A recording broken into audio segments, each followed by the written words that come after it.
Hey guys, COD Response Guy here, and I am going to be talking about Wings of Redemption's latest video, or at least the latest one that I've seen, where he basically goes ahead and talks about matchmaking in Black Ops 2. So for those of you who don't know, the idea is that Black Ops 2 will have true skill matchmaking, and basically what that means is it's a complicated system that basically ranks you and plays you against people of similar rank to you. So it basically makes it a lot harder for you to win. Sort of. I mean, that's one way of looking at it, but you're just supposed to play against people of similar skill to you.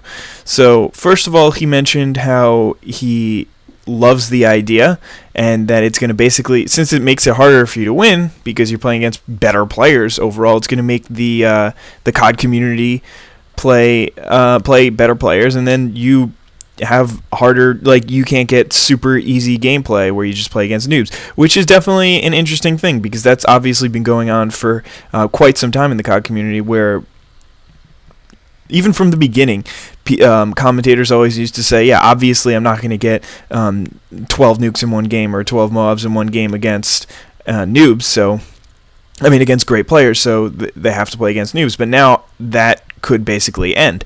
But I'm less going to talk about the COD community, which he focused a lot on. He also mentioned towards the end that there probably will be some commentators who, instead of playing fairly and trying to get great gameplays on the true skill system, they're just going to screw with it and basically play terribly, and then get ranked up against bad players and then get their good games that way. So he was a little concerned that was going to happen, but I'm not really going to talk about that because I mean that's just an obvious issue. Like, if that's what you want to do, then you can do that. You're entitled to. I mean, it's now less of you bought the game, you can do whatever you want, because you bought the game and you're playing it in a different way than was meant to, which causes a worse experience for others. So generally, the argument of I can go quickscope if I want to is met, and when people say that that's wrong, they just say I bought the game, I can do what I want.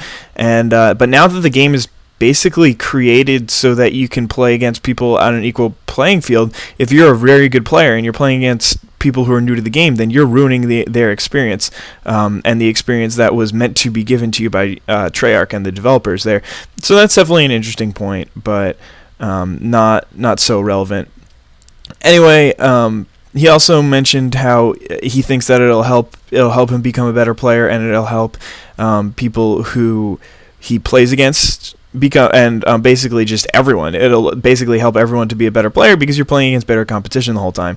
And I mean, obviously it won't help the people who are playing against the terrible players become better, but I mean, generally if you're playing against somebody of your own skill, then you're going to benefit higher than, or more than, if you would be playing against somebody who's less skilled than you. So yeah, and then one other point that he made, which I thought was very relevant and interesting, is that you are now going to have to basically play against the FAMAS and the AK-74U again. I mean, obviously, if Treyarch does a perfect job and none of the weapons are overpowered or anything, then you won't have to deal with that. But more likely than not, you'll end up facing these more overpowered guns or the stronger guns more often. And I mean, that just comes with the fact that you're going to be playing against better players. Better players want to win, so they're going to do everything in their power to win, because obviously nobody likes losing, and they're just going to basically give themselves as much of an advantage as possible. So that could be another thing that's not so great. But in the end, it was definitely a really interesting commentary.